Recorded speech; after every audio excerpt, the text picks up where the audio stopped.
जितने भी स्टूडेंट का टारगेट है कि हम 100 में से 90 प्लस मार्क लाएंगे, तो आज की इस वीडियो में आपका टारगेट जो है हिट होने वाला है, क्योंकि 50 नंबर इस वीडियो में पक्का हो जाएगा। और 7 टॉपिक जो हिंदी गद्य का 7 महत्वपूर्ण टॉपिक है वो कवर करेंगे, वो भी क्वेश्चन विथ आंसर के साथ में।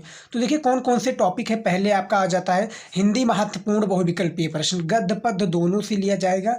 दूसरा आपका महत्वपूर्ण गद्यांश, क्या है महत्वपूर्ण गद्यांश, जो कि 10 नंबर का है।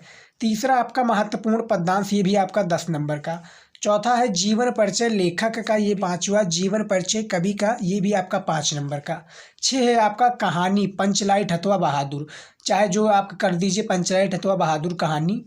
उसके बाद में 7वां है स्वपथित खंडकाव्य, ये आपको याद रखना। तो 7 टॉपिक है जो आपका 50 नंबर का होगा, और खंडका का ही वीडियो है। तो चलिए स्टार्ट करते हैं। पहले जो टॉपिक है हिंदी के बहुविकल्पीय प्रश्न से। अब हम बहुविकल्पीय प्रश्न इसमें पहले पढ़ेंगे। क्या है हिंदी का महत्वपूर्ण ये बहुविकल्पीय प्रश्न है, 10 नंबर का बोर्ड एग्जाम में पूछा जाता है। तो महत्वपूर्ण बहुविकल्पीय प्रश्न को देखिए। पहला आपका आ जाता है प्रश्न, क्या है पहला, कि वर्ण रत्नाकर का रचना काल है। जो वर्ण रत्नाकर का जो रचना काल है का आपका हो जाएगा 14वीं शताब्दी या 15वीं शताब्दी या 16वीं शताब्दी या इनमें से नहीं। तो जो वर्ण रत्नाकर का जो रचना काल है, यदि आपको आंसर पता है तो सारे क्वेश्चन में जितने बहुविकल्पीय प्रश्न बताऊंगा, इसका लास्ट में आप हमें आंसर बताइएगा कि सर हमें इतने में से इतना आता था। उसी के हिसाब से हम आपकी जो हिंदी की तैयारी और भी अच्छे से कराएंगे। तो देखिए जो पहला है इनमें से आपका का हो जाएगा 14वीं शताब्दी हो जाएगा इसका सही विकल्प, ये आपको पता है। चलिए देखते हैं दूसरा क्या है। ब्राह्मण पत्रिका का प्रकाशित हुआ, जो ब्राह्मण पत्रिका है ये प्रकाशित हुई द्विवेदी युग में, छायावादी युग में, भारतेंदु युग में या पूर्व भारतेंदु युग में। इनमें से आपका भारतेंदु युग हो जाएगा राइट आंसर बिल्कुल। चलिए देखते हैं अगला क्या है। निम्नलिखित में से कौन सी रचना उपन्यास है। जो रचना है कौन सी उपन्यास है, तो इनमें से जो तीसरा है खा हो जाएगा गोदान हो जाएगा, जो कि रचना क्या है उपन्यास है, ये आपको पता है। सारे क्वेश्चन को आप नोट करते जाइएगा। और अभी तक आपने हमारे चैनल को सब्सक्राइब नहीं किया है तो सब्सक्राइब कर लीजिए भैया, फ्री है, ज़्यादा समय नहीं लगेगा, 2 सेकेंड का समय लगेगा। चौथा देखिए क्या है।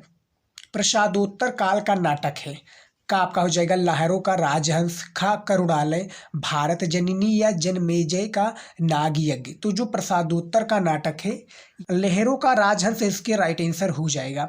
उसके बाद में देखिए 5वां क्या है।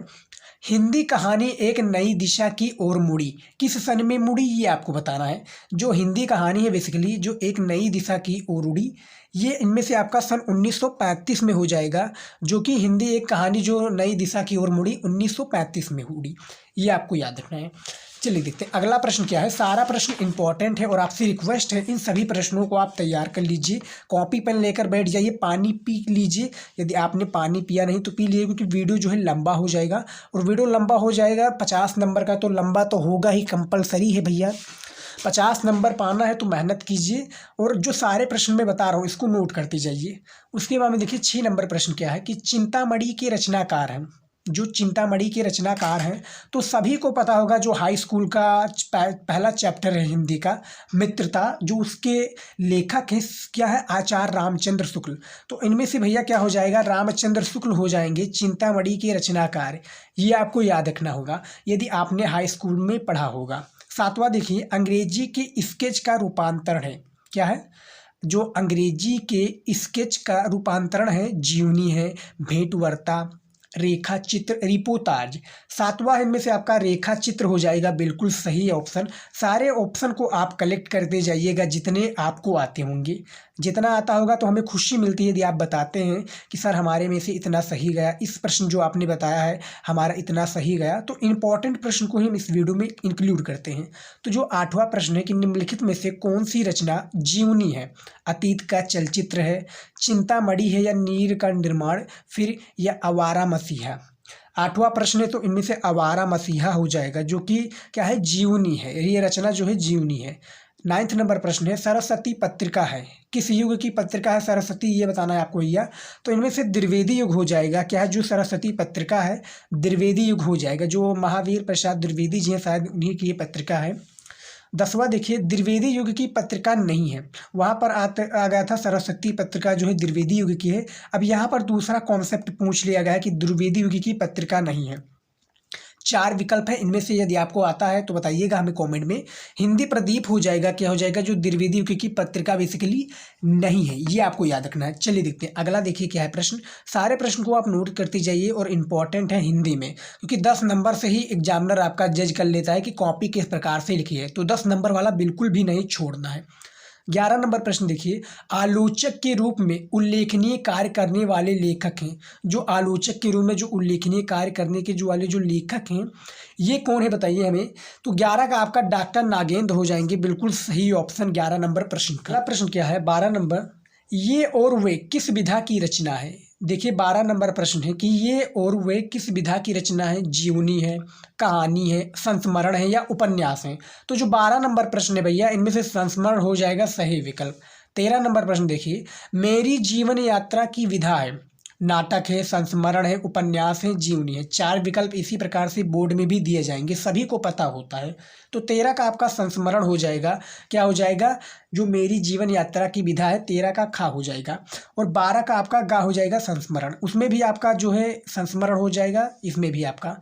और 14 नंबर प्रश्न देखिए, भक्ति काल की रचना है, साकेत है, विनय पत्रिका है, लहर है, प्रेम माधुरी है। तो भैया प्रेम माधुरी भारतेंदु हरिश्चंद्र जी की हो जाएगी, साकेत आपका मैथिली शरण गुप्त जी का हो जाएगा। अब यहाँ पर बचता क्या है, लहर और विनय पत्रिका। तो लहर तो है नहीं, विनय पत्रिका हो जाएगा, जो कि भक्ति काल की रचना है, ये आपको याद होना चाहिए। 15 नंबर प्रश्न देखिए, निज भाषा उन्नत क्या है, बहुत ही इंपॉर्टेंट ये प्रश्न है कि निज भाषा उन्नत अहे, सब उन्नत को मूल और उक्त के लेखक हैं। जो ये आपका कथन है, जो इसके लेखक हैं कौन है। देखिए 15 नंबर प्रश्न, इसके जो आपके लेखक हो जाएंगे, 15 नंबर का घा हो जाएगा भारतेंदु हरिश्चंद्र जी हो जाएंगे इसके लेखक। 16 नंबर प्रश्न देखिए, कामायनी के रचनाकार हैं, रामधारी सिंह दिनकर जी हैं, जयशंकर प्रसाद है या महादेवी वर्मा या सूर्यकांत त्रिपाठी निराला। तो जो कामायनी महाकाव्य भैया, इनमें से जयशंकर प्रसाद जी हो जाएंगे सही विकल्प। हाई स्कूल में सारे प्रश्न जो है बहुत ही ज़्यादा पूछे जाते थे, क्योंकि ऑब्जेक्टिव क्वेश्चन था, तो भैया पूछा तो जाएगा ही, और यही में इसमें भी आपका पूछा जाएगा, तो इसको भी आप तैयार कर लीजिए। उसके बाद में देखिए 17 नंबर प्रश्न क्या है, बहुत ही इंपॉर्टेंट प्रश्न है ये कि जयचंद्र प्रकाश रचना है, जो जयचंद्र प्रकाश रचना है किसकी रचना है ये बताना है। 17 नंबर प्रश्न है, खा हो जाएगा भट्ट केदार की, जो भट्ट केदार है इनकी ये रचना है जयचंद्र प्रकाश। 18 नंबर प्रश्न देखिए, भारत भारती के रचनाकार कौन है। जो भारत भारती हैं इसके जो रचनाकार हैं ये कौन हुए, तो हमने आगे आपको बताया साकेत, तो इन्हीं की रचना है मैथिली शरण गुप्त। तो 18 नंबर का आपका गा हो जाएगा, मैथिली शरण गुप्त जी हो जाएंगे भारत भारती के रचनाकार। 19 नंबर प्रश्न देखिए, और यदि आपने अभी तक हमें इंस्टाग्राम पर भैया फॉलो नहीं किया है तो जाइए फॉलो कर दीजिए, लिंक डिस्क्रिप्शन में है, वहाँ पर भी हम न्यू न्यू अपडेट्स आपके लिए लाते रहते हैं। तो जाइए डिस्क्रिप्शन में लिंक है, फॉलो कर लीजिए और चैनल को भी सब्सक्राइब कर लीजिए। तो देखिए जो 19 नंबर प्रश्न क्या है कि रीतकाल के किस कवि ने वीर रस की रचना की है। जो कवि है जो वीर रस की रचना की है, बेसिकली किन्होंने की है, तो भूषण जी हो जाएंगे इनमें से आपका सही विकल्प। चलिए देखते हैं 20 नंबर प्रश्न, महादेवी वर्मा का गीत संग्रह है, यामा है, सामधेनी है, राम की शक्ति पूजा या पल्लव। पल्लव आपका सुमित्रा नंदन पंत जी की रचना हो जाएगी। तो बचता है भैया यामा, क्योंकि यामा पर इन्हें ज्ञानपीठ पुरस्कार भी मिला, यामा इनका महाकाव्य भी रख सकते हैं, तो इनमें से आपका यामा सही विकल्प हो जाएगा। 21 नंबर प्रश्न देखिए, सूफी काफिदारा के कवि हैं, जायसी जी हैं, रैदास हैं, नानक हैं या तुलसी हैं। तो जो सूफी काफिदारा के जो कवि हैं ये बेसिकली कौन हो जाएंगे ये आपको बताना है। तो देखिए इनमें से आपका क्या हो जाएगा सही विकल्प। 21 नंबर प्रश्न का आंसर आपका क्या हो जाएगा, जायसी जी हो जाएंगे, जो कि सूफी काफिदारा के कवि हैं, ये आपको पता है। 22 नंबर प्रश्न देखिए, बहुत ही ज़्यादा इंपॉर्टेंट ये सभी प्रश्न हैं, तो आपसे रिक्वेस्ट है इन सभी प्रश्नों को आप तैयार कर लीजिए। देखिए 22 नंबर क्या है, तार सप्तक का प्रकाशन वर्ष है। जो तार सप्तक है इसका जो प्रकाशन वर्ष है ये किस सन में हुआ। पहला प्रकाशन वर्ष पूछ लिया जा सकता है, दूसरा तार सप्तक का प्रकाशन, और तीसरा, ये सब आपका पूछ लिया है। तो तीसरा आपका हो जाएगा 1959 में शायद जो इसका प्रकाशन हुआ। तो सारे क्वेश्चन को आप कलेक्ट करके हमें बताइएगा। तो इनमें से आपका 1943 ईस्वी हो जाएगा, जो कि तार सप्तक का प्रकाशन वर्ष है, ये आपका माना जाएगा। उसके बाद में देखिए 23 नंबर प्रश्न क्या है, विशलदेव रासो रचना है भैया। जो विशलदेव रासो रचना है ये क्या है, नरपत नाला की, भट्ट केदार की, जगनीक की या दलपत विजय की। तो इनमें से आपका सही विकल्प क्या हो जाएगा बताइए हमें। 23 नंबर प्रश्न स्टूडेंट आपके स्क्रीन पर। तो 23 का आपका क्या हो जाएगा, नरपत नाला की बिसल देव राशो रचना है। ये काफ़ी चर्चित रचना है, बोर्ड एग्जाम में पूछी भी जाते हैं। तो मैं जितने भी प्रश्न बता रहा हूँ ये नहीं कि आपने सुना, देखा, याद किया, तो याद तो करना पड़ेगा। आप कॉपी में लिख लेंगे तो और भी बेटर रहेगा। तो देखिए जो 24 नंबर प्रश्न है कि निम्नलिखित में से भक्ति काल का महाकाव्य है। साकेत है, श्री रामचरितमानस है, कामायनी है या पृथ्वीराज रासो। तो भैया भक्ति काल की बात हो रही तो मैं आगे भी आपको बताया था कि साकेत कामायनी को आप हटा दीजिए और पृथ्वीराज रासो को हटा दीजिए। इनमें से आपका श्री रामचरितमानस जो हो जाएगा बिल्कुल सही ऑप्शन हो जाएगा, जो कि भक्ति काल के महाकाव्य है। तो 24 का आपका खा हो गया। 25 नंबर प्रश्न देखिए, उद्धव शतक किस काल की रचना है। आधुनिक काल की है, भक्ति काल की है, आदिकाल की है या रीति काल की है। उद्धव शतक की बात हो रही है भैया, तो बताइए इनमें से 25 नंबर प्रश्न का क्या हो जाएगा, आधुनिक काल। तो इनमें से हमने 25 प्रश्न जो ऑब्जेक्टिव क्वेश्चन था, जो कि 10 नंबर का बोर्ड एग्जाम में पूछा जाता है, तो 25 प्रश्न इसमें हमने लेकर आया हूं, आप देख सकते हैं। तो सारे क्वेश्चन को आप आंसर नोट करते रहे होंगे, तो आप हमें कमेंट में अब बता सकते हैं। अब चलिए देखते हैं हमारा जो अगला टॉपिक है। इस वीडियो में हम उनके लिए लेकर आए हैं महत्वपूर्ण गद्यांश और पद्यांश। हमारा इस प्रकार से गद्यांश है, आप देख सकते हैं। ये गद्यांश रहेगा आपका बोर्ड एग्जाम में, इसी प्रकार से पूछा जाएगा। अब मैं बता दूं प्रश्न आपका किस प्रकार से पूछा जाएगा जो गद्यांश का होता है। तो ये गद्यांश को हम पहले हल करेंगे, उसके बाद में पद्यांश को हल करेंगे। तो गद्यांश में क्या रहेगा, प्रश्न पूछा जाएगा कि निम्नलिखित में से 2 गद्यांश दिए होंगे, निम्नलिखित में से किन्हीं एक का 5 प्रश्न दिए होंगे, तो उनमें से किसी एक का आपको गद्यांश को हल करना होगा, जो कि आपको 10 नंबर दिए जाएंगे। तो 2 गद्यांश रहता है अथवा लगकर, चाहे आप ये वाला कीजिए, एक अलग से रहेगा वो वाला कीजिए। तो देखिए ये गद्यांश है, आप देख सकते हैं, और इसके 5 प्रश्न पूछे जाते हैं। ये देखिए इसके जो होते हैं बेसिकली 5 प्रश्न पूछे जाते हैं। तो 5 प्रश्न जो होते हैं 2-2 नंबर के होते हैं, प्रत्येक जो प्रश्न है 2-2 नंबर का होता है। तो टोटली आपका कितने नंबर का हो जाता है, याद रखिएगा 10 नंबर। तो 10 नंबर आज की इस वीडियो में 5 प्रश्न के साथ में हम कंप्लीट करने वाले हैं और बोर्ड एग्जाम में लिखने का सही तरीका बताएंगे। तो देखिए चलिए हम सबसे पहले गद्यांश को पढ़ लेते हैं, उसके बाद में गद्यांश को हल करते हैं। आपका सेम समझ लीजिए, इस प्रकार से आपका गद्यांश रहेगा। तो गद्यांश क्या है देखिए, भारतीय साहित्य में और इसलिए जीवन में भी, भारतीय साहित्य में और इसलिए जीवन में भी इस पुष्प का परिवेश और निर्गम दोनों ही विचित्र नाटकीय व्यापार है। ऐसा तो कोई नहीं है कह सकता कि कालिदास की पूर्व भारतवर्ष में इस पुष्प का कोई नाम ही नहीं जानता था, परंतु कालिदास के काव्यों में यह जिस शोभा और सुकुमार का भाव लेकर प्रवेश करता है वो पहले कहाँ था। उस प्रवेश में नववधू के गृह प्रवेश की भांति शोभा है, गरिमा है, पवित्रता है और सुकुमारता है। फिर एकाएक मुसलमानी सल्तनत की प्रतिष्ठा के साथ ही साथ मनोहर पुष्प साहित्य के सिंहासन से चुपचाप उतार दिया गया। नाम तो लोग बाद में भी लेते थे, पर उसी प्रकार जिस प्रकार बुद्ध विक्रमादित्य को, अशोक को जो सम्मान कालिदास से मिला वो अपूर्व था। तो देखिए ये कुछ इस प्रकार से इतना बड़ा गद्यांश है बोर्ड एग्जाम में, सेम इसी प्रकार से आपका गद्यांश रहेगा। अब देखिए प्रश्न क्या पूछा जाता है, पहले मैं प्रश्न भी बता देता हूँ। देखिए प्रश्न ये रहा पहला, इसी में से आपका गद्यांश से प्रश्न पूछा जाएगा कि उपयुक्त गद्यांश के पाठ और लेखक का नाम लिखिए। तो मैं बता दूं यदि आपने पढ़ा होगा तो आपको आता होगा, लेकिन इसमें की पॉइंट रहता है। तो ये मैं बता दूं ये अशोक के फूल से लिया गया है। आप देख सकते हैं यहाँ पर बात हो रही है अशोक को जो सम्मान कालिदास से मिला, तो ये अशोक के फूल से लिया गया, जो कि आचार्य हजारी प्रसाद द्विवेदी द्वारा ये लिखा गया है। तो उपयुक्त गद्यांश के पाठ और लेखक का नाम हो गया। रेखांकित अंश की व्याख्या, यानी जो रेखा खींची हुई है मैं दिखा दूं आपको, इसकी आपको व्याख्या करनी है बिल्कुल डिटेल में, भारतीय साहित्य में और इसलिए जीवन। तो जो यहाँ तक आप देख सकते हैं वो पहले कहा था, तो इसकी हमें पूरी व्याख्या करनी, इसकी मीनिंग निकालनी है कि कहना क्या चाहता है लेखक। उसके बाद में तीसरा प्रश्न है, आप देख सकते हैं ये, अशोक का पुष्प कालिदास के महाकाव्य में किस भांति शोभा पाता है। तो इसको बताना है 2 नंबर का, ये भी है हमारा। तीसरा है, तीसरा क्लियर हो गया। चौथा प्रश्न है, अशोक के पुष्प को कब साहित्य के सिंहासन से उतार फेंका गया। तो ये भी बताना है, 2 नंबर का है। चौथा है आपका, पांचवा तो हो गया। पांचवा देखिए, लेखक ने किस विचित्र नाटकीय व्यापार बताया है, यानी किसे जो है विचित्र नाटकीय व्यापार बताया, ये बताना। तो टोटली आपका 5 प्रश्न है। अब इन्हीं में से आपको क्या करना है, इसी का हमें आंसर बताना है। तो देखिए अब किस प्रकार से आपको बोर्ड एग्जाम में लिखना है, तो चलिए मैं लिख कर दिखा देता हूँ। देखिए अब देखिए बोर्ड एग्जाम में तो दो गद्यांश दिए होंगे। अब एग्जामिनर को कैसा पता चलेगा कि वो आप कौन सा गद्यांश हल करने वाले हैं, पहला गद्यांश या दूसरा। तो उसके लिए हमें करना क्या है, जैसे ये देखिए जो हमारा आगे का दो लाइन है, जैसे भारतीय साहित्य है, उसके बाद में जैसे लास्ट में जो हमारा है ये देखिए वो अपूर्व था, तो ये इसको हमें लिख देना है आगे। पहले ही देखिए किस प्रकार से लिखना है, प्रश्नोत्तर डालेंगे, उसके बाद में क्या डालेंगे, ये देखिए भारतीय साहित्य। उसके बाद में क्या करते हैं कि डॉट डॉट डालते चले जाएंगे इस प्रकार से, ताकि एग्जामिनर को पता चले कि हाँ पहला वाला हल कर रहे हैं या दूसरा वाला। उसके बाद में क्या लिखा है, वो अपूर्व था, वो अपूर्व था। अब एग्जामिनर को पता चल जाएगा कि हाँ आपने ये पहला वाला हल किया है। तो इस प्रकार से अब लिख दिया। अब देखिए इसमें प्रश्न क्या पूछा गया है, मैं दिखा दूं आपको। प्रश्न पूछा गया है कि उपयुक्त गद्यांश के पाठ और लेखक का नाम लिखिए। तो हमने बता दिया था कि ये पाठ का जो नाम है वो है अशोक के फूल, लेखक जो है आचार्य हजारी प्रसाद द्विवेदी जी हैं। आपको पता होगा तो आप तो लगा देंगे, नहीं पता है तो मैं इसका संदर्भ लिखकर दिखा देता हूँ कि किस प्रकार से आपको बोर्ड में इसका आंसर देना है। तो यहाँ पर आपको करना क्या है, आपको इस प्रकार से एक ब्लैक स्केच लेनी है। आपको बोर्ड एग्जाम में ब्लैक और ब्लू के अलावा कोई भी अदर पेन यूज नहीं करना है।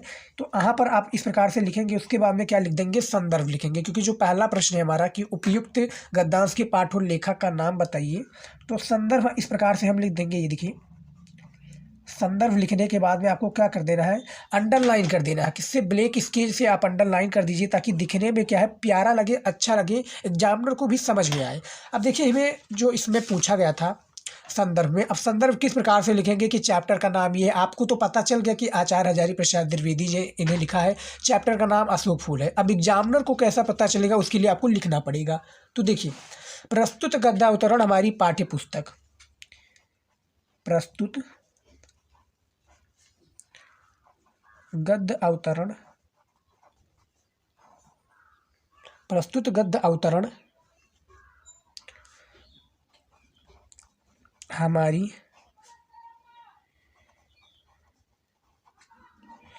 पाठ्य पुस्तक, देखिए हमारी पाठ्य पुस्तक लिखने में थोड़ी आपको बोर्ड एग्जाम में राइटिंग में लिखना है, हम आपको दिखाने के तौर पे दिखा रहे हैं। पाठ्य पुस्तक की गद्य भाग, देखिए अब ब्लैक पेन का यहाँ पर आपको यूज कर देना है गद्य भाग, क्योंकि किससे लिया गया है, गद्य भाग से ही लिया गया है। तो गद्य भाग, उसके बाद में क्या करना है, गद्य भाग में संकलित तथा हिंदी के सुविख्यात निबंधकार में संकलित,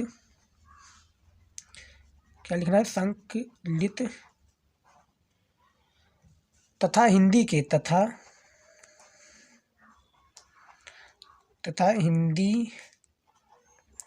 हिंदी के सुविख्यात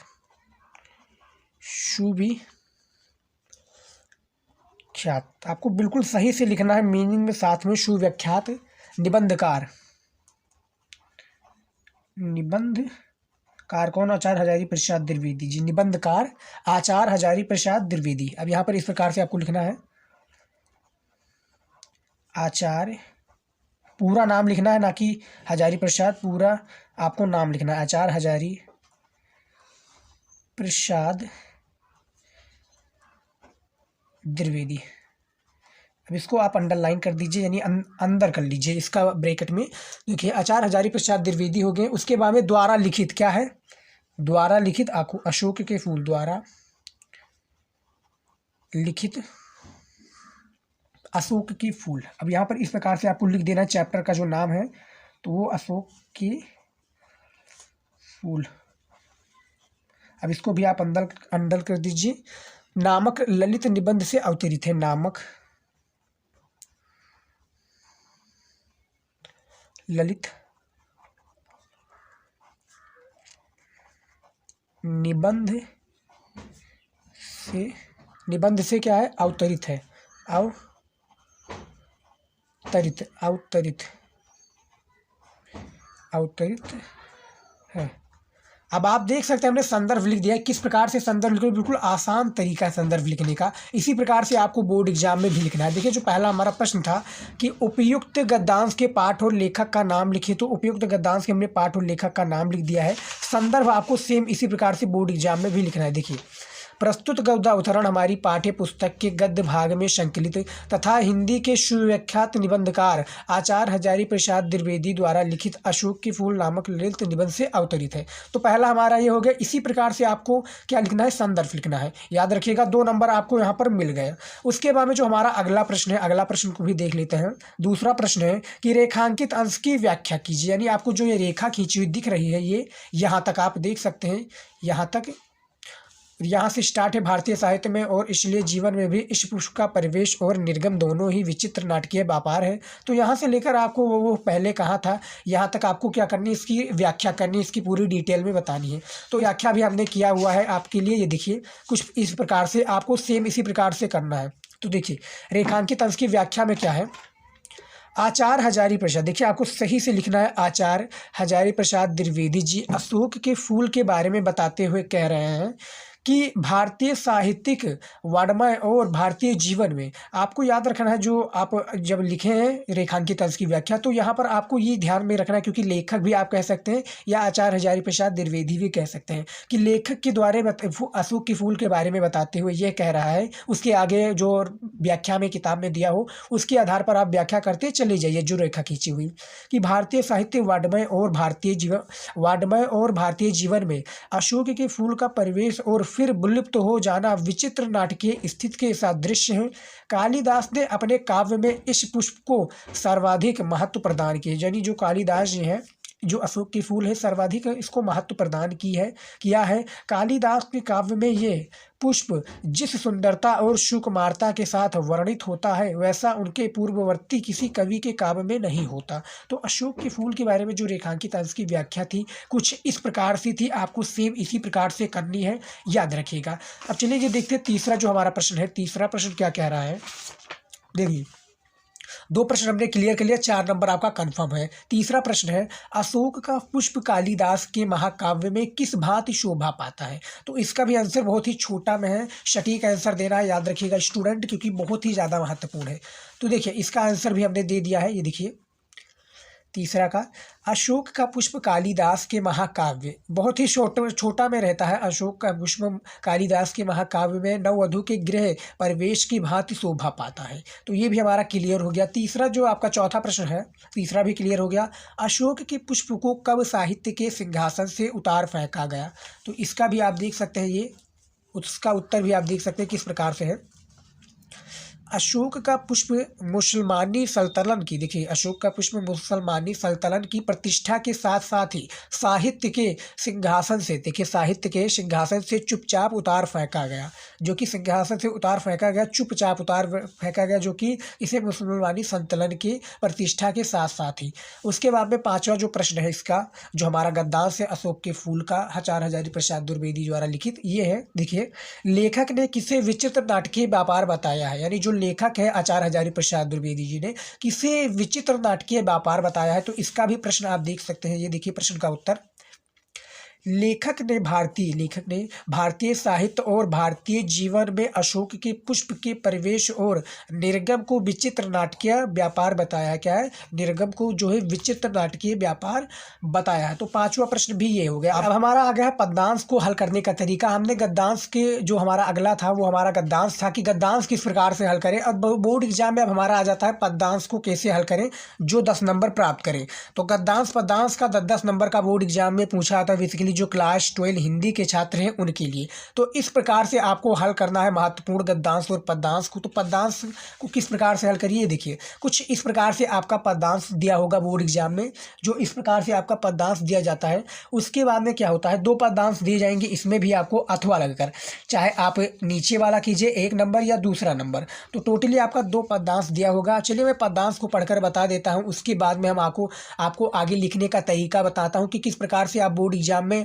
पद्यांश को पहचानेंगे, लिखने का तरीका क्या रहेगा। तो देखिए, बेटी खिन्नायक दिवस वह गेह में थी अकेली, आके आंसू दीर्घ युगल में थे, धरा को वियोगित आई धीरे इस सदन में पुष्प सदगधन को ले, प्राप्त वाली सुपवन इसी काल वातायनों से, संतापों को ये विपुल बढ़ाता। देखिए क्या है, संतापों को विपुल बढ़ता देख ये दुखित हो, धीरे बोली शाह दुख उससे श्रीमती राधिका यो। प्यारी प्रत पवन इतना क्यों मुझे है सताती, क्या तू भी है कल सुती हुई काल की क्रूरता से। तो देखिए ये बेटी खिंडा यक दिवस जो है, ये पद्यांश जो है ये है आपका पवन दूतिका, और जो इसके जो कवि हैं बेसिकली अयोध्या सिंह उपाध्याय हरियोध जी हैं। अब मैं बता दूं आपको पहचानना किस प्रकार से है, यदि आपने पढ़ा होगा तो इसको आपको याद हो जाएगा। जैसे यहाँ पर मैं ट्रिक बता दूं पहचानने का। पवन देखिए यदि आपने पढ़ा होगा पूरा डिटेल में और आपको पता होगा कि हाँ इस चैप्टर से लिया गया है, इसके कवि ये हैं, तो आपको बड़े ही इजीली आपको पद्यांश को ही में देखने में ही आपको मिल जाएगा। पद्यांश को यदि आप पूरा तरीके से ढंग से पढ़ेंगे मन लगाकर, आपको पद्यांश में ही मिल जाएगा कि हाँ ये पवन दूतिका से लिया गया है, इसके कवि अयोध्या सिंह उपाध्याय हरियोध जी हैं। तो देखिए बेटी खिंडा यक दिवस, अब इसके प्रश्न क्या पूछे गए हैं मैं दिखा दूँ। 5 प्रश्न भी इसके साथ में पूछे जाते हैं। जिस प्रकार से आपका गद्यांश में 5 प्रश्न पूछा जाता है, सेम इसी प्रकार से आपको पद्यांश में भी देखने को मिल जाएगा। 2-2 नंबर का प्रत्येक आपका ये प्रश्न होता है, याद रखिएगा 2-2 नंबर का ये आपका एक प्रत्येक प्रश्न होता है। टोटली इसमें भी आपका 5 प्रश्न होता है जो कि 2 नंबर का होता है। टोटली आपका कितना हो जाता है, 10 नंबर हो जाता है। तो इसमें प्रश्न क्या पूछा गया है कि उपयुक्त पद्यांश की शीर्षक और कवि का नाम लिखिए। इसमें आपको शीर्षक और कवि का नाम लिखना है, कवि का नाम लिखना है। उसके बाद में जो दूसरा प्रश्न है, रेखांकित अंश की व्याख्या कीजिए। जो यहाँ पर आप रेखा खींची हुई देख सकते हैं कि प्यारी प्रत पवन इतना क्यों मुझे है सताती, क्या तू भी है कलुषिती हुई काल की क्रूरता सी। तो इसकी आपको व्याख्या करनी है, बिल्कुल डिटेल में व्याख्या करनी है। तो मैं बताऊंगा किस प्रकार से आपको करना है। तीसरा है आपको, घर में दुखी होकर एक दिन अकेला कौन बैठा था, यानी जो घर में दुखी होकर अकेला कौन बैठा था ये बताना है आपको। इसी प्रकार से चौथा प्रश्न है आपका, फूलों की सुगंध से युक्त होकर, फूलों की सुगंध से युक्त होकर राधा के घर में किसने प्रवेश किया, राधा के जो घर में किसने प्रवेश किया जो फूलों की सुगंध से। पांचवा है आपका, राधा के प्रातःकालीन वायु से दुखित होकर क्या कहा, यानी प्रातःकालीन वायु से दुखित होकर जो राधा है क्या कहा ये बताना है। तो ये टोटली 5 प्रश्न हैं। अब 5 प्रश्न में से मैं आपको उपयुक्त पद्यांश के शीर्षक और कवि का नाम लिखना बता देता हूँ कि किस प्रकार से आपको लिखना है बोर्ड एग्जाम में। अब देखिए मैंने जैसे आपको शुरुआत में ही बता दिया था कि एग्जामिनर के साथ में जो आपका मॉडल पेपर रहेगा हिंदी में, आपका 2 पद्यांश दिया होगा। तो 2 पद्यांश में से आप एग्जामिनर को कैसा पता चलेगा कि आप कौन सा पद्यांश हल करने वाले हैं, पहला हल करेंगे या दूसरा हल करेंगे जो अथवा लगा है। तो मैं बता दूँ जैसे आप अथवा वाला हल कर रहे हैं दूसरा, तो एग्जामिनर को भी पता तो चलना चाहिए। तो देखिए मैं क्या करूँगा, सिंपली से इसके आपका 2 लाइन लिख दीजिए, जैसे बेटी खिंडा, उसके बाद में जो लास्ट का है की क्रूरता से। तो इसको हमें इस प्रकार से आपको यहाँ पर लिख देना है। देखिए इस प्रकार से सेम आपको बोर्ड एग्जाम में भी करना है स्टूडेंट, याद रखिएगा। बेटी खिंडा। अब यहाँ पर आपको डॉट डॉट करते चले जाना है। क्या करना है, डॉट डॉट आप इसे सिंपली से करते चले जाइए। उसके बाद में लास्ट में क्या लिख देंगे, की क्रूरता से, की क्रूरता से।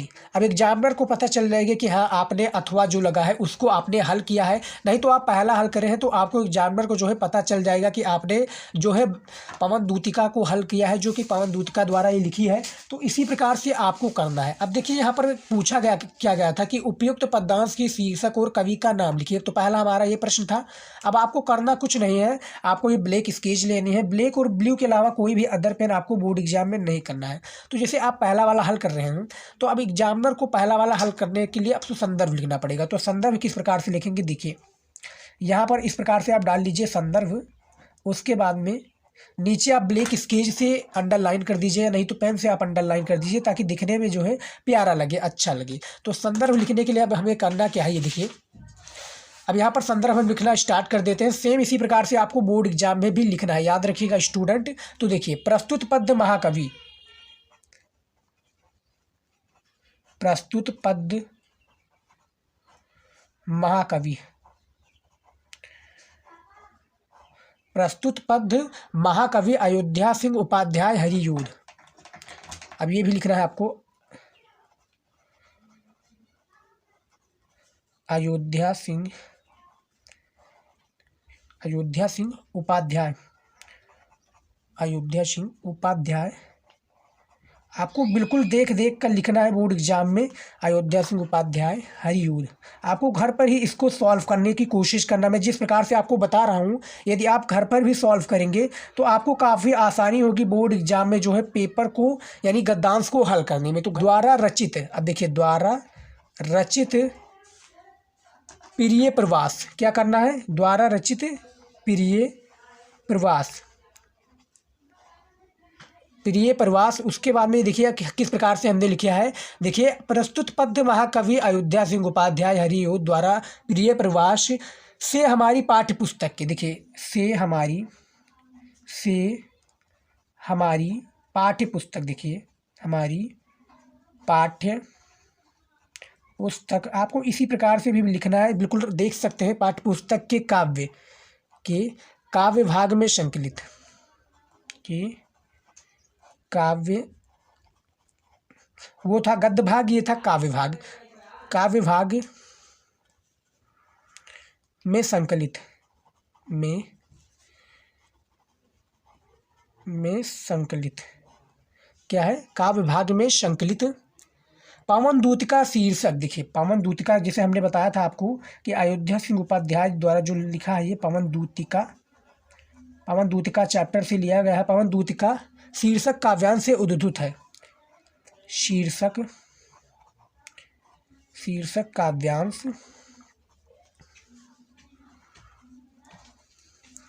से उद्धृत है।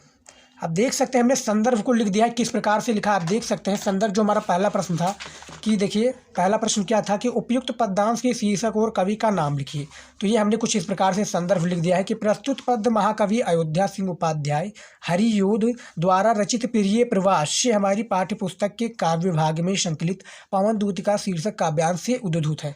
अब देखिए हमने तो ये सॉल्व कर दिया, आपको सेम इसी प्रकार से करना है, 2 नंबर आपको यहाँ पर मिल जाएगा। अब जो हमारा दूसरा प्रश्न पूछा गया है देख सकते हैं, रेखांकित अंश की व्याख्या कीजिए। तो ये जो रेखा खींची हुई आप देख सकते हैं, इसी की हमें व्याख्या करनी है, पूरा डिटेल में व्याख्या करनी है। तो देखिए इसका भी हमने किया हुआ है, देखिए क्या है, आपको सेम इसी प्रकार से डालना है। जो हमने ये रेड पेन और इसका यूज किया है ये आपको नहीं करना है, आपको ब्लैक और ब्लू के अलावा कोई भी अदर पेन यूज नहीं करना है बोर्ड एग्जाम में, मैं आपको पहले ही बता देता हूँ। तो यहाँ पर आपको हेडिंग डालना है रेखांकित अंश की व्याख्या, उसके बाद में जो रेखा खींची हुई इसकी आपको व्याख्या कर देनी है। तो देखिए प्रातःकालीन सुखद वायु पुष्पों की सुगंध लेकर धीरे धीरे खिड़कियों के रास्ते उस घर में प्रविष्ट हुई जहां राधा घर में बहुत ही दुखी होकर अकेले बैठी थी। क्या है, अकेली बैठी थी। वायु संयोग में सुगंध लगती थी, वहीं अब वियोग में दुख बढ़ाने वाली शुद्ध हुई। अतः उस वायु के कारण अपनी व्यर्थता को बढ़ता देख राधा बहुत दुखित होकर, क्या है, व्यर्थता को देख राधा बहुत दुखित होकर उससे बोली कि हे प्यारी प्रभातकालीन वायु, तू मुझे इतना क्यों सता रही है? क्या तू भी मेरे भाग्य की कठोरता से प्रभावित होकर दूषित हो गई है? अर्थात समय या भाग्य तो मेरे विपरीत ही है, पर क्या तू भी उससे प्रभावित होकर मेरा दुख बढ़ाने पर तुली है, जबकि सामान्यतः तू लोगों के साथ सुख देने वाली मानी जाती है। तो जो रेखांकित यह अंश की व्याख्या है आप देख सकते हैं कि प्यारी प्रातः पवन इतना क्यों मुझे सताती, क्या तू है ये कलुषित हुई काल की क्रूरता से। तो इसका जो पूरा डिटेल है आप देख सकते हैं, रेखांकित अंश की व्याख्या कितना छोटा कितना बड़ा है। तो आपको इसी प्रकार से पूरा जो है डिटेल में कोई भी इसमें काटपीट नहीं करना है, आपको लिखना है, क्योंकि आप जाकर देख सकते हैं किताब में सेम इसी प्रकार से जो भी आपका गद्यांश पूछा जाएगा आपको डिटेल में उसका आंसर देना है, याद रखिएगा। अब देखिए तीसरा जो हमारा प्रश्न था, हमने तो रेखांकित अंश की व्याख्या कर दी। तीसरा प्रश्न है, घर में दुखी होकर एक दिन अकेला कौन बैठा था। तो यहाँ पर देखिए तीसरा प्रश्न है कि घर में देखिए एक दिन राधा घर में दुखी होकर अकेली बैठी थी। तो देखिए इसमें ज़्यादा कुछ नहीं करना है, बस आपको यहाँ पर राधा को डाल देना है। उसके बाद में क्या है, इसमें पूछा गया था प्रश्न में कि घर में दुखी होकर एक दिन अकेला कौन बैठा था, तो यहाँ पर राधा को ऐड कर देना है, यानी राधा को लगा देना है। उसके बाद में प्रश्न का वही आपको आंसर दे देना है। तो इसमें भी आपको 2 नंबर दे दिए जाएंगे। उसके बाद में चौथा प्रश्न है, फूलों की सुगंध से युक्त होकर राधा के घर में किसने प्रवेश किया। तो देखिए चौथा प्रश्न का उत्तर कुछ इस प्रकार से है, फूलों की सुगंध से युक्त होकर राधा के घर प्रातःकालीन सुखद वायु ने प्रवेश किया। क्या है, सुखद वायु ने है, प्रातःकालीन यानी सुबह मॉर्निंग में सुखद वायु ने राधा के घर में प्रवेश किया फूलों की सुगंध से युक्त होकर। उसके बाद में 5वां है, राधा के प्रातःकालीन वायु से दुखित होकर क्या कहा, यानी जो राधा है प्रातःकालीन यानी सुबह की वायु से दुखित होकर क्या कहा वायु को। देखिए राधा ने प्रातःकालीन वायु से दुखित होकर कहा कि हे प्रभातकालीन वायु, तू मुझे क्यों सताती है? क्या तू भी मेरे भाग्य की कठोरता से प्रभावित होकर दूषित हो गई है?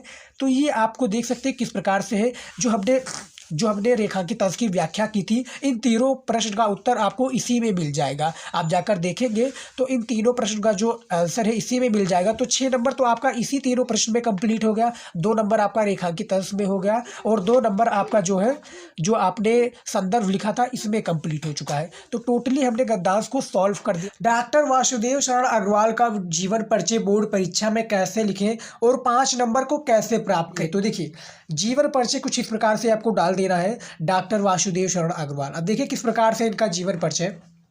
डॉक्टर अग्रवाल का जन्म सन 1904 ईस्वी में मेरठ जनपद के खेड़ा नामक क्या है ग्राम में हुआ था। इनके माता पिता लखनऊ में रहते थे, अतः इनका बचपन लखनऊ में व्यतीत हुआ।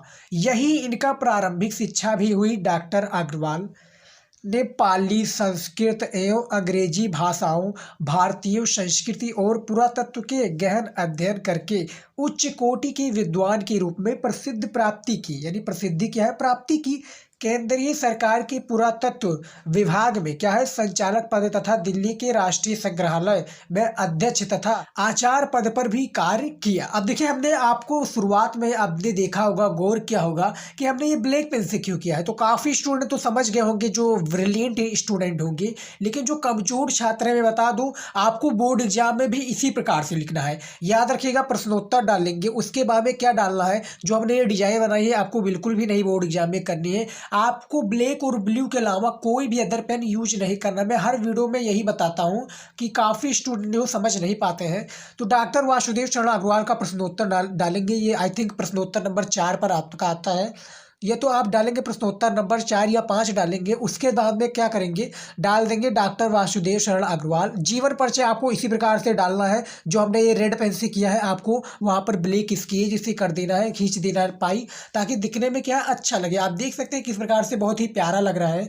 तो इसी प्रकार से आपको करना है। और यहाँ पर जो भी आपको जैसे जन्म स्थान हो गया, इनका ग्राम, जनपद, ये आपको ब्लैक पेन से लिखना है, ताकि जो एग्जामिनर है वो समझ पाए कि आपका जहाँ आपने जन्म स्थान कहाँ पर लिखा है, जो वासुदेव शरण अग्रवाल का जन्म कहाँ पर हुआ, इनका जन्म स्थान कहाँ पर है, कौन से जनपद में हुआ, इनके पिता का क्या नाम था, इनकी माता का क्या नाम था, इनकी मृत्यु कब हुई, ये सभी आपको ब्लैक पेन से करना है। तो याद रखिएगा स्टूडेंट, इसी प्रकार से आपको करना है। देख सकते हैं। उसके बाद में हम आगे से स्टार्ट करते हैं। क्या है राष्ट्रीय संग्रहालय में अध्यक्ष तथा आचार्य पद पर भी कार्य किया। भारतीय संस्कृति और पुरातत्व के ये महान पंडित एवं साहित्यकार सन 1967 ईस्वी में परलोक सिधार के क्या गए 1967 ईस्वी को क्या है परलोक सिधार गए, यानी इनकी मृत्यु हो गई, जो कि डॉक्टर वासुदेव शरण अग्रवाल की है। अब मैं बता दूं बोर्ड एग्जाम में जो जीवन परिचय होता है 5 नंबर का आपका पूछा जाता है और 80 शब्दों में जीवन परिचय को लिखना होता है। कितने 80 शब्दों में आपको जीवन परिचय को प्रेजेंट करना होता है बोर्ड की कॉपी में। तो जीवन परिचय तो हमारा हो गया। अब सबसे ज़्यादा इंपॉर्टेंट आ जाता है साहित्यिक परिचय, क्योंकि प्रश्न के साथ में आपका ये भी पूछा जाता है कि निम्नलिखित में से 3 आपका जीवन परिचय दिए होंगे, तीनों में से आपका ये करना होता है, एक करना होगा। तो प्रश्न क्या पूछा जाएगा मैं बता दूं कि निम्नलिखित में से किन्हीं तीनों में से किन्हीं एक का जीवन परिचय देते हुए क्या है जीवन परिचय देते हुए कृतियों या साहित्यिक परिचय पर प्रकाश डालिए या इसके बारे में लिखिए। तो जैसे साहित्यिक परिचय भी है और कृतियां हमने दोनों को लेकर आया हूँ, दोनों आपको बता दूं किस प्रकार से लिखना है। देखिए यहाँ पर आपको हेडिंग डाल लेना है साहित्यिक परिचय। नीचे आपको जो रेड पेन का हमने ये किया है जो स्केच से खींचा हुआ, ये आपको नहीं करना है, आपको ब्लैक और ब्लू और एक आपको ब्लैक स्केच भी लेकर जानी, ताकि जो आपको पाई वाई खींचनी हो ये आप खींच सकते हैं। इसी प्रकार से अंडरलाइन भी कर सकते हैं हेडिंग को, और हेडिंग को अंडरलाइन करेंगे तो दिखने में अच्छा लगेगा, प्यारा लगेगा, एग्जामिनर इंप्रेस होगा और आपको 5 नंबर देकर आगे बढ़ जाएगा। अब साहित्यिक परिचय देखिए किस प्रकार से हमने लिखा है। डॉक्टर अग्रवाल भारतीय संस्कृति, पुरातत्व और प्राचीन इतिहास के प्रखंड पंडित एवं अन्वेषक थे। क्या प्रखंड पंडित एवं अन्वेषक थे। उसके बाद में आगे और भी है, देख सकते हैं। ये इन्होंने देखिए क्या है, इन्होंने बाणभट्ट के हर्षचरित क्या है बाणभट्ट के हर्षचरित, ये भी हेडिंग इंपॉर्टेंट है तो ब्लैक से हमने कर दिया। हर्षचरित का सांस्कृतिक अध्ययन प्रस्तुत किया और प्राचीन महापुरुषों श्री कृष्ण वाल्मीकि मनु आदि का आधुनिक दृष्टि से बुद्धि समरस क्या है, बुद्धि समरस चरित्र प्रस्तुत किया। हिंदी साहित्य के इतिहास में अपनी मौलिकता, विचारशीलता और विद्वता के लिए ये चिरस्मरणीय क्या है, चिरस्मरणीय रहेंगे। कृतियाँ कुछ इस प्रकार से देखिए, कृतियाँ क्या है। डॉक्टर अग्रवाल ने निबंध, शोध एवं संपादन के क्षेत्र में महत्वपूर्ण कार्य किया। इनकी प्रमुख रचनाओं विवरण निम्नवत है, क्या है इनकी प्रमुख, क्या है इनकी प्रमुख रचनाओं विवरण क्या है, निम्नवत है। कृतियाँ कुछ इस प्रकार से देख सकते हैं। उसके बाद में निबंध संग्रह क्या है, निबंध संग्रह कुछ इस प्रकार से है। पृथ्वीपुत्र, पृथ्वीपुत्र, कल्पता, कला और संस्कृति, कल्पवृक्ष, भारत की एकता, माता भूमि, वाग्धारा आदि इनकी प्रसिद्ध निबंध संग्रह है, जो कि बोर्ड एग्जाम में सबसे पॉपुलर है और इन्हीं सभी का डिमांड है बोर्ड एग्जाम में। तो याद रखिएगा, निबंध संग्रह भी हमारा हो गया। दूसरा हमारा क्या है, शोध प्रबंध, क्या है शोध प्रबंध। पाणिनिकालीन, क्या है पाणिनिकालीन भारतवर्ष। और तीसरा हमारा है आलोचना ग्रंथ। अब आलोचना ग्रंथ में क्या आ जाता है, पद्मावत की संजीवनी व्याख्या तथा हर्षचरित की सांस्कृतिक अध्ययन, ये आपका आलोचना ग्रंथ में हो गया। चौथा है संपादन। अब संपादन में क्या आ जाता है, पाली, प्रकृति और संस्कृत के एकाधिक ग्रंथों। तो कुछ इस प्रकार से आपका कृतियाँ आ जाता है, जो कि इस प्रकार से आप देख सकते हैं। साहित्यिक परिचय और जीवन परिचय भी बता दिया कि किस प्रकार से आपको बोर्ड एग्जाम में प्रेजेंट करना है। अब हम बात करेंगे महादेवी वर्मा का जीवन परिचय। हमने इससे पहले लेखक का जीवन परिचय देखा, अब महादेवी वर्मा जी का जीवन परिचय देख लेते हैं। क्या है, 5 नंबर का ये बोर्ड एग्जाम में पूछा जाता है आपका। 5 नंबर का जीवन परिचय बोर्ड एग्जाम में पूछा जाता है। अब बोर्ड एग्जाम में भैया 5 नंबर का तो पूछा जाता है। अब जीवन परिचय लिखते समय आपको कौन कौन सी बातें ध्यान में रखनी है। सबसे पहले आपको क्या करना है, इंपॉर्टेंट जीवन परिचय 3 पूछा जाएगा। 3 जीवन परिचय पूछा जाएगा, तीनों में से किन्हीं एक का करना है। 5 नंबर आपको जीवन परिचय में दिला कर जाएगा। तो महादेवी वर्मा, जयशंकर प्रसाद, मैथिली शरण गुप्त, ये काफ़ी चर्चित जीवन परिचय है, बोर्ड एग्जाम में काफ़ी आने के चांसेस हैं। तो जीवन परिचय आप हेडिंग डाल दीजिएगा प्रश्नोत्तर लिखने के बाद में। और ब्लैक और ब्लू के अलावा कोई भी पेन यूज मत कीजिएगा, हम आने वाले वीडियो में भी आपको बताए हैं और इसमें भी। तो जीवन परिचय हेडिंग डाल दीजिए। उसके बाद में देखिए क्या करना है, ये देखिए महादेवी वर्मा का जन्म फर्रुखाबाद, क्या है जो जन्म है फर्रुखाबाद के एक शिक्षित कार्यस्थ परिवार में सन 1907 ईस्वी में होलिका दहन के दिन क्या है हुआ था। इनकी माता हेमरानी, जो इनकी माता हेमरानी परम विदुषी धार्मिक महिला थी एवं नाना ब्रजभाषा के एक प्रसिद्ध कवि, अच्छे कवि थे। इनका 9 वर्ष की अल्प आयु में ही विवाह हो गया था। इनके पति क्या है, जो इनके पति हैं महादेवी वर्मा जी के, श्री रूप नारायण सिंह एक डॉक्टर थे, परंतु इनका दाम्पत्य जीवन सफल नहीं था और 11 सितंबर 1987 क्या है 1987 ईस्वी को इस महान लेखिका का क्या हो गया, स्वर्गवास हो गया। तो महादेवी वर्मा जी का जो जीवन परिचय है इतना ही आपको देना है बोर्ड एग्जाम में, ज़्यादा बड़ा मत दीजिएगा। यदि आपने जीवन परिचय में ही इतना बड़ा दे दिया तो साहित्यिक परिचय और जो रचनाएं होती हैं वो भैया कहाँ आप लिखेंगे। तो रचनाएं सबसे ज़्यादा इंपॉर्टेंट होती हैं, साहित्यिक परिचय भी इंपॉर्टेंट होगा। तो 80 शब्दों में जीवन परिचय, तो सारे को आपको कंप्लीट लेकर चलना पड़ेगा, ज़्यादा बड़ा मत लिखिए। अब आपको हेडिंग डाल देना है साहित्यिक परिचय। साहित्यिक परिचय में क्या है देखिए, श्रीमती महादेवी वर्मा का मुख्य रचना क्षेत्र काव्य है। महादेवी वर्मा जी साहित्य और संगीत के अलावा चित्रकला में भी रुचि रखती थी। इनकी साहित्य साधना के लिए भारत सरकार ने इन्हें पद्म भूषण से सम्मानित किया। इन्हें इनके ग्रंथ यामा पर ज्ञानपीठ पुरस्कार है प्राप्त हुआ और उन्हें आधुनिक युग की मीरा भी कहा जाता है। जो ज्ञानपीठ हमने आगे आपको ऑब्जेक्टिव क्वेश्चन में बताया था कि ज्ञानपीठ पुरस्कार भी इन्हें दिए जाते हैं बोर्ड एग्जाम में। इससे पहले भी हमारा वीडियो काफ़ी आ गया है बहुविकल्पीय का, जिसमें हमने बताया है कि बोर्ड एग्जाम में आपका इस प्रकार से भी रचना पूछ लिया जाएगा कि रस्मरथी के रचनाकार कौन है, यामा के रचनाकार कौन है। और उसके बाद में काफ़ी क्वेश्चन पूछे जाते हैं जो कि इनकी रचनाएं से रिलेटेड होते हैं। एक एक नंबर का होता है, छोड़ना नहीं है। तो पद्म भूषण से सम्मानित किए और इन्हें इनके ग्रंथ जो यामा पर ज्ञानपीठ, भारतीय ज्ञानपीठ प्राप्त हुआ और इन्हें आधुनिक युग की मीरा भी कहा जाता है। इनका काव्य वेदना की प्रधानता है, जो इनका काव्य है बेसिकली क्या है, वेदना की प्रधानता है, ये आपको याद रखना है। तो साहित्यिक परिचय में ज़्यादा नहीं लिखना है, साहित्यिक परिचय जीवन परिचय से थोड़ा ज़्यादा होना चाहिए तभी बेटर लगेगा, क्योंकि जीवन परिचय में जो इम्पोर्टेंट पॉइंट्स होती हैं क्या है, जीवन परिचय में जन्म स्थान, मृत्यु स्थान, माता पिता का नाम, इनका शिक्षा कहाँ पर हुआ, इनका जन्म स्थान क्या है, सन क्या था, ये सब आपको जीवन परिचय में लिखना है। ज़्यादा बड़ा मत लिखिए, शॉर्ट में लिख दीजिए, जीवन परिचय एग्जामिनर समझ जाएगा और 5 नंबर आपको दे देगा। अब इस सबसे ज़्यादा इंपॉर्टेंट हो जाता है साहित्यिक परिचय भी दे दिया हमने, जीवन परिचय भी दे दिया। अब देखिए रचनाएं क्या हैं। तो महादेवी वर्मा जी की जो रचनाएं हैं देखिए क्या है। पहला आपका हो जाएगा निहार। निहार सबसे पॉपुलर रचना है। रश्मि ये भी पॉपुलर है। नीरजा ये भी आपका तीसरा नंबर हो जाएगा। सांध्य गीत चौथे नंबर पर। पांचवा दीप शिखा और 6 यामा। यामा जो है सबसे पॉपुलर रचना है और इनको जो है भारतीय ज्ञानपीठ पुरस्कार, जो इनका ग्रंथ यामा है, सबसे पॉपुलर है। तो 7 जो आपका ये 6 इंपॉर्टेंट रचनाएं पॉपुलर हैं और बोर्ड एग्जाम में ये हर साल पूछे भी जाते हैं बहुविकल्पीय के रूप में। तो इन अतने ही आप लिख दीजिएगा, इन्हीं सभी क्वेश्चंस को लिख दीजिएगा, इन्हीं सभी रचनाएं को लिख देंगे, एग्जामिनर आपको 5 नंबर देकर आगे बढ़ जाएगा जीवन परिचय में बेसिकली। तो आज की इस वीडियो में आप देख सकते हैं हमने 5 जो जीवन परिचय है, 5 जो नंबर का है, इसमें हमने पक्का कर दिया है। इस वीडियो में हम पंचलाइट कहानी का सारांश बताएंगे जो कि बोर्ड एग्जाम के लिए काफ़ी ज़्यादा इंपॉर्टेंट है और बोर्ड एग्जाम में पिछले कुछ वर्षों से पूछे भी जा रहे हैं। देखिए 2014 में पूछा गया, 15 में, 17 और 18 और 19 और 2022 में पूछा गया। तो पंचलाइट कहानी का सारांश बोर्ड एग्जाम में काफ़ी इंपॉर्टेंट होता है और ये 5 नंबर का पूछा जाता है। याद रखिएगा 5 नंबर का ये पंचलाइट कहानी पूछा जाता है। तो इस वीडियो में हम आपका 5 नंबर कंफर्म कर देंगे बोर्ड एग्जाम के थ्रू। बोर्ड एग्जाम में इसी प्रकार से आपका सेम क्वेश्चन पूछे जाएंगे। तो देखिए, ये देखिए कर्मनाशा की हार अथवा बहादुर कहानी की कथा वस्तु लिखिए, या देखिए पंचलाइट कहानी के प्रमुख पात्र की चारित्रिक विशेषताएं लिखिए, या इसकी क्या होता है सारांश लिखिए। तो इस प्रकार से आपका 5 नंबर का ये देखिए प्रश्न पूछा जाएगा। तो किस प्रकार से आपको देना है इसका राइट आंसर देखिए मैं बता देता हूँ।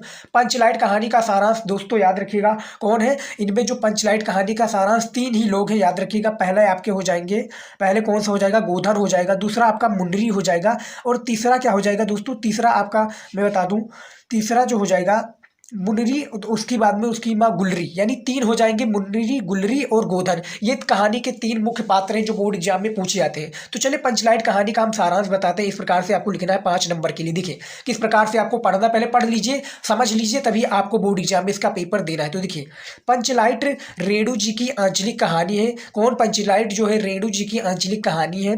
कहानी में बिहार के एक पिछड़े गाँव के परिवेश, यानी जो कहानी में बिहार के एक पिछड़े गाँव के परिवेश का सुंदर चित्रण प्रस्तुत किया गया, यानी सुंदर चित्रण प्रस्तुत किया गया है। ये इसमें बताया गया। देखिए किस प्रकार से, पढ़िए पहले, तब हम आपको बाद में समझाते हैं कि किस प्रकार से इसका एक्सप्लेन करना है। देखिए महतो टोली में अशिक्षित लोग हैं, उन्होंने रामनवमी के मेले में पेट्रोमैक्स, क्या रामनवमी के मेले में क्या खरीदा, पेट्रोमैक्स खरीदा। ये देखिए क्या है, पेट्रोमैक्स। तो पेट्रोमैक्स खरीदा जिसे वे पंचलाइट कहते थे। क्या कहते थे, पंचलाइट कहते थे। पंचलाइट को ये सीधे साधे, यानी जो पंचलाइट है, यानी जो लालटेन है, पंचलाइट को सीधे साधे लोग सम्मान के रूप में समझते थे, यानी एक सम्मान के रूप में उसको क्या समझते थे, पंचलाइट को समझते थे कि एक हमारे लिए सम्मान है, चीज़ के समझते थे। पंचलाइट देखने के लिए टोली के सभी बालक, औरतें और मर्द, देखिए बालक और औरतें मर्द इकट्ठे हो जाते हैं। सरदार अपनी पत्नी को क्या देते हैं, आदेश देते हैं कि शुभ कार्य को करने से पहले पूजा पाठ का क्या कर ले, प्रबंध कर ले। सभी उत्साहित होकर, परंतु समस्या उठती है, सभी उत्साहित हो जाते हैं,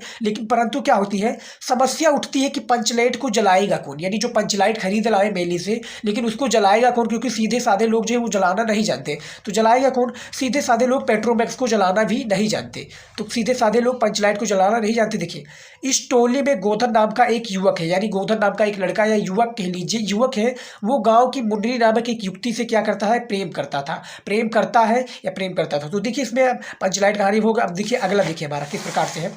देखिए आगे का जो सीरीज है, देखिए मुनरी की माँ ने पंचों से गोधन की शिकायत की थी, यानी जो मुनरी है, गुलरी जो मुनरी की माँ है यानी गुलरी, उनको क्या कि पंचों ने गोधन की शिकायत की कि उसके घर के सामने सिनेमा का गाना गाता हुआ निकलता है। इस कारण पंचों ने उसे बिरादरी से निकाल रखा, यानी निकाल रखा या निकाल दिया। तो इस कारण पंचों ने उसे बिरादरी से निकाल रखा है। मुनरी को पता है कि गोधन पंचलाइट जला सकता है। वो चतुराई से ये बात पंचों तक क्या कह देती है, पहुंचा देती है। पंच गोधन को क्या करते हैं, पंच गोधन को पुनः बिरादरी में ले लेते हैं और वो पंचलाइट की जला देता है, यानी जो वो पंचलाइट है वो जला देता है। उसके बाद है मुनरी की माँ गुलरी, जो है मुनरी की माँ गुलरी, ये देखिए गुलरी काफी प्रसन्न होकर गोधन को शाम के भोजन का क्या करती है, निमंत्रण देती है कि पंच भी सांप का न्योता है जो है गोधन को देती है। जो गोधन पंचलाइट जला देता है वो काफ़ी प्रसन्न हो जाती है गुलरी। वो क्या करती है, सांप का न्योता गोधन को देती है कि आप हमारे घर में भोजन करके जाए। उसके बाद में पंच भी अति उत्साहित होकर गोधन को कह देते हैं, जो पंच जी है जिसको बिरादरी से निकाल दिया था वो भी उत्साहित होकर गोधन को कह देते हैं कि तुम्हारा सात खून माफ खूब गाओ सलीमा का गाना, यानी तुम्हारा सात खून माफ खूब गाओ सलीमा का गाना। बोर्ड एग्जाम में ये लाइन जो है बहुत ही ज़्यादा महत्वपूर्ण है। ये आपका लघु उत्तरीय या बहुविकल्पीय में पूछ लिया जाएगा, याद रखिएगा। कभी कभी पूछा था, कभी कभी नहीं पूछा था, लेकिन पूछ सकता है कि तुम्हारा सात खून माफ खूब गाओ सलीमा का गाना। ये पंच किसके द्वारा कहा गया है, पंचों के द्वारा कहा गया। पंचलाइट की रोशनी से लोग क्या करते हैं, पंचलाइट की रोशनी से लोग भजन कीर्तन करते हैं तथा उत्सव मनाते हैं। यानी जो पंचलाइट है वो लालटेन है, लालटेन को सीधे साधे लोग नहीं जला पाते हैं। उससे क्या होता है, जब गोधन जला देता है तो उससे जो भजन कीर्तन करते हैं तथा उत्सव मनाते हैं। अब इसके बाद में क्या है, निष्कर्ष क्या निकलता है पूरे सारांश का जो आपका है पंचलाइट जो कहानी का पूरा सारांश है, इसका निष्कर्ष देखिए किस प्रकार से निकलता है। निष्कर्ष है कि सीधे साधे लोगों की संवेदनाएं, देखिए सीधी साधे लोगों की संवेदनाएं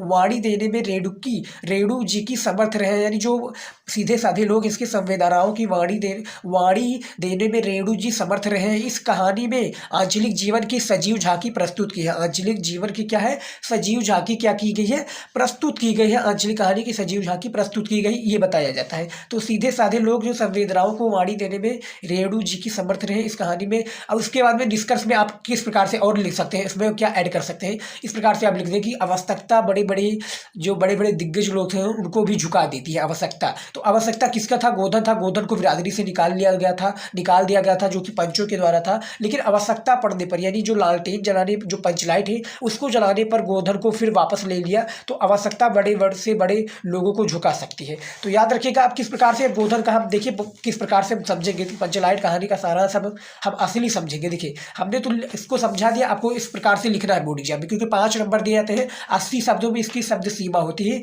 जो बोर्ड एग्जाम के द्वारा पूछी गई है। अब देखिए इसमें समझ में क्या है, पंचलाइट है एक, मैं बता दूं किस प्रकार से। देखिए पंचलाइट एक हो गया आपका। पंचलाइट होने के बाद में क्या है, पंचलाइट जो आ जाता है मेले में, लोग जाते हैं गाँव के लोग, वहाँ से मेले से पंचलाइट ले आते हैं। और पंचलाइट को क्या समझते हैं, वो एक समझते हैं कि एक सम्मान है हमारे लिए कि ये पंचलाइट है। उसके बाद में क्या करते हैं लोग, जो लोग हैं वो पेट्रोमक्स के सीधे साधे लोग, गांव के लोग, अनपढ़ लोग वो जला नहीं पाते हैं। तो उसको क्या करते हैं, जलाने के लिए एक सम्मान, उसको क्या करते हैं, सरदार जी हैं, जो एक सरदार जी हैं जिसको वो लाते हैं, वो कहते हैं अपनी पत्नी से आदेश देते हैं कि शुभ कार्य को करने से पहले वो पूजा पाठ कर ले। उसके बाद में जब परेशानी आती है कि पंचलाइट को जलाएगा कौन, जब पूरी व्यवस्था टाइट हो जाती है, पूरा पूजा पाठ कंप्लीट हो जाता है, लेकिन परेशानी ये होती है कि पंचलाइट को जलाएगा कौन। तो वहाँ पर दोस्तों क्या होता है कि वहाँ पर जो मुनरी नामक युवती से प्रेम करता था जो गोधन है, वो गोधन को पता, गोधन जलाना जानता था और वो मुनरी को पता था। तो मुनरी ने क्या किया, पंचों तक, क्योंकि पंचों ने गोधन को बिरादरी से निकाल रखा था गुलरी के कहने पर कि वो हमारे घर के सामने से निकलता है, तो वो क्या सिनेमा का गाना, यानी गाना गाता, जो भी हिंदी गाना, इंग्लिश गाना, जो भी गाना हो, वो उनके घर के सामने से जब निकलता है तो वो गाना गाता है। तो इसी पर उन्होंने शिकायत कर दी थी पंचों से, और पंचों ने क्या था, गोधन को अपनी बिरादरी से निकाल दिया था। लेकिन बाद में पता चलता कि पेट्रोमैक्स वो जलाना जानता है, तो गोधन को फिर पंचों ने अपने बिरादरी में शामिल कर लिया और वो पंचलाइट जला देता है। तो इस कहानी से हमें ये सीख मिलती है कि हमें बड़े से बड़े आवश्यकता पर पड़ने पर झुकना पड़ता है। तो ये इसमें ये बताया गया है। और इसमें 3 ही मुख्य पात्र हैं, गोधन, युक्ति, गोधन और मुनरी तथा गुलरी, ये 3 मुख्य कहानी के पात्र हैं, याद रखिएगा। तो इस प्रकार से आपको इसका सारांश जो है हल करना है बोर्ड एग्जाम में और 5 नंबर आपको प्राप्त करना है। बहुत ही कहानी आसान है, कहानी यदि आप समझ लेते हैं, सुनकर यदि आपने समझ लिया होगा तो आपको आई होप कि याद हो गया होगा। तो 5 नंबर के लिए आपको इस प्रकार से करना होगा। पति को लेकर आए हैं जो आपकी बोर्ड एग्जाम में 5 नंबर का पूछा जाता है। जो त्यागपति खंडकाव्य के नायक हैं, आज हर्षवर्धन का हम चरित्र चित्रण करने वाले हैं, जो आपकी बोर्ड एग्जाम के लिए बहुत ही ज़्यादा इंपॉर्टेंट है और ये बोर्ड एग्जाम में हर साल पूछा जाता है। मैं दिखा दूँ आपका किस प्रकार से बोर्ड एग्जाम में पूछा जाता है ताकि आपका डाउट क्लियर रहे। देखिए, ये देखिए यहाँ पर आपका या करके लिखा है कि स्वपठित खंडकाव्य के आधार पर किसी एक खंड के प्रश्न का उत्तर दीजिए, अधिकतम 80 शब्दों में आपको देना है। अब देखिए यहाँ पर क्या है, पूछा गया है कि त्यागपति खंड काव्य की कथा वस्तु में संक्षेप में लिखिए, या करके लिखा है, चाहे आप त्यागपति खंडकाव्य के आधार पर सम्राट हर्षवर्धन का चरित्र चित्रण कीजिए। तो आज हम जो सम्राट हर्षवर्धन जी हैं इनका हम चरित्र चित्रण करने वाले हैं और ये बोर्ड एग्जाम में आपका 5 नंबर का पूछा जाता है। तो आज की इस वीडियो को आप लास्ट तक जरूर देखिए। देखिएगा, जितने भी स्टूडेंट चैनल पर नए सब्सक्राइब करना मत भूलिएगा। तो देखिए, हर्षवर्धन का चरित्र चित्रण के लिए आपको सिंपल से डाल देना है प्रश्नोत्तर। प्रश्नोत्तर नंबर आपको 6 डालने या 7 डालने के तत्पश्चात अथवा लगाकर आप हर्षवर्धन का चरित्र चित्रण इस प्रकार से आप लिख दीजिएगा बोर्ड एग्जाम में ब्लैक पेन से। उसके बाद में करने का क्या है, आपको हेडिंग डालकर आपको आंसर देने लग जाना है। तो देखिए यहाँ पर इसी प्रकार से आपको बोर्ड एग्जाम में भी लिखना है। यदि आप इसी प्रकार से लिखेंगे तो 5 नंबर आपको पाने से कोई भी नहीं रोक सकता। तो देखिए, हर्षवर्धन त्यागपति यानी जो श्री रामेश्वर शुक्ल अंचल द्वारा जो रचित ये यानी जो त्यागपति है खंडकाव्य, हर्षवर्धन के ऊपर पूरा डिपेंड है। तो देखिए, हर्षवर्धन त्यागपति के नायक हैं। इस खंडकाव्य की संपूर्ण कथा का केंद्र वही है। संपूर्ण घटनाचक्र उन्हीं के जो चारों ओर घूमता है। कथा आरंभ से अंत तक हर्षवर्धन से ही संबंधित रहती है। यानी जो कथा है ये पूरा त्यागपति, ये हर्षवर्धन के ऊपर डिपेंड है। और ये जो कथा लिखी गई है त्यागपति, ये श्री रामेश्वर शुक्ल अंचल द्वारा लिखी है गई है। बोर्ड एग्जाम में पूछा भी जाता है ये।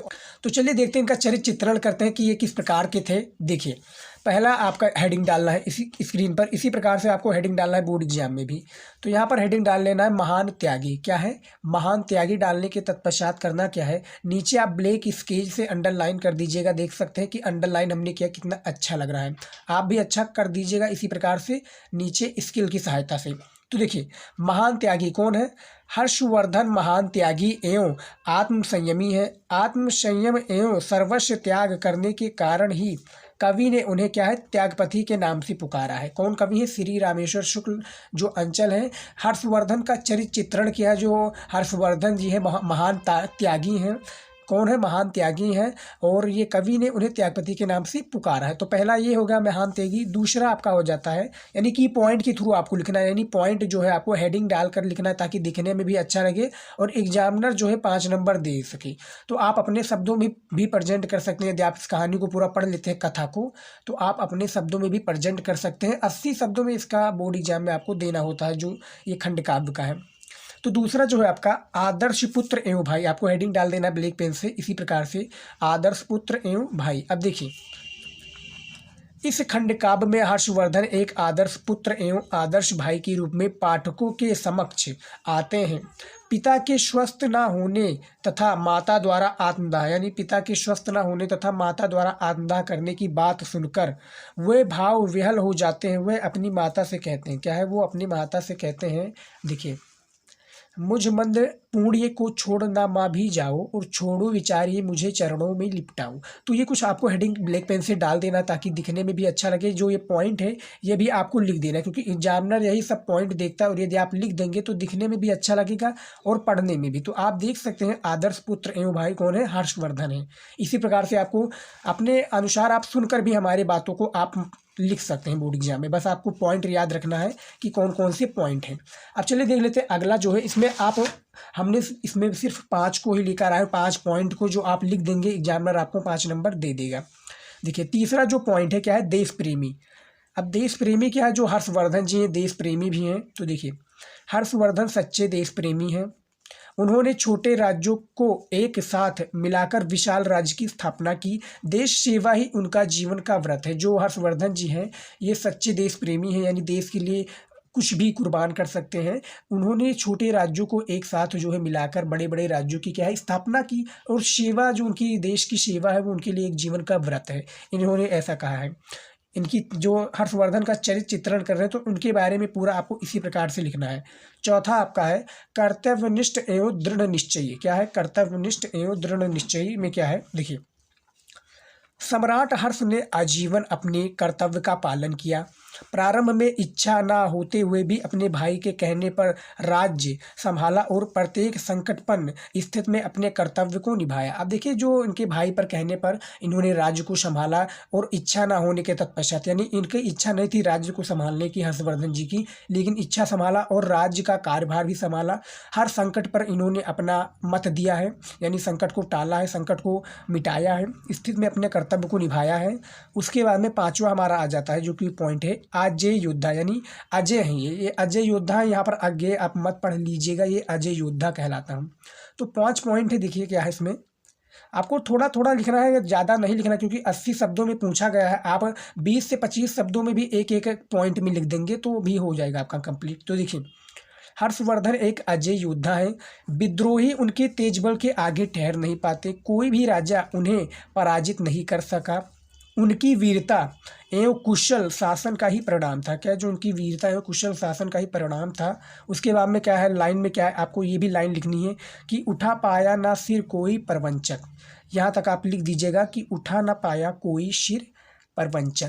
तो इस प्रकार से आप देख सकते हैं अजय योद्धा, कर्तव्यनिष्ठ एवं दृढ़ निश्चयी। उसके बाद में क्या है, देश प्रेमी तीसरा, और उसके बाद में दूसरा है आदर्श पुत्र एवं भाई, और पहले नंबर पर है महान त्यागी। जो इनके ऊपर पूरा डिपेंड है हर्षवर्धन, जो त्यागपति है। तो आज की इस वीडियो में बस इतना ही। मिलते हैं कुछ नया लेकर आपके लिए नया वीडियो। तब तक के लिए जय हिंद। पढ़ते रहिए और अच्छे से तैयारी